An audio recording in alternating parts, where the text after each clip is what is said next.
ছাত্ররা guest room গণনা ফিরে আসবে কিনা, সেখানে আমাদের ডাকসুর পক্ষ থেকে কিন্তু দায়বদ্ধতা আছে।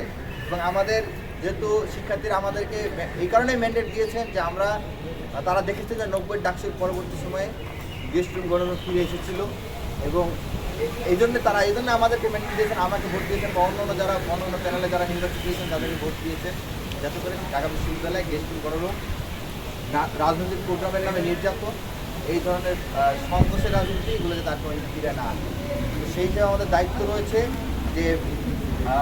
রয়েছে যে আমরা যাতে এই গেস্ট রুম গণরুমের স্মৃতিগুলো আমরা সংরক্ষণ করার উদ্যোগ গ্রহণ করি এবং শিক্ষার্থীদের মাঝে জানাই। যেরকম কবির সেশনের শিক্ষার্থী সোহাইল মাহাদের যে সাতক্ষীরার আন্দোলন সংগঠিত করতে কাজ করেছিলেন, কিন্তু তিনি ঢাকা বিশ্ববিদ্যালয়ে কখনো এর আগে আসেননি এবং এসে দেখেছেন এই যে তিনি গণরুম গেস্ট রুমের ভয়াবহতা জানেন না। এরকম 25-26 যারা আসবে তারাও জানেন না। তো স্বাভাবিকভাবেই তাদের হাত দিয়ে গেস্ট রুম গণরুম মানে তাদের মস্তিষ্কে বর্গা নিয়ে বা তাদেরকে গিনিপিক বানিয়ে আবার গেস্ট রুম চালু হতে পারে। যদি না হয় সেজন্য আমরা এই স্মৃতিচারণগুলো, এই ঐতিহাসিক দলিলগুলো সংরক্ষণের জন্য গ্রহণ করছি। সেই আমাদের যে আনুষ্ঠানিক বিজ্ঞপ্তি সেটা আমি এখন পাঠ করছি। গেস্ট রুম গণরুম ও ফেসিবাদী নির্যাতন শীর্ষক স্মৃতি লিখন পত্রিকা, ঢাকা বিশ্ববিদ্যালয় কেন্দ্রীয় ছাত্র সংসদের ডাকসু গেস্ট রুম গণরুম ও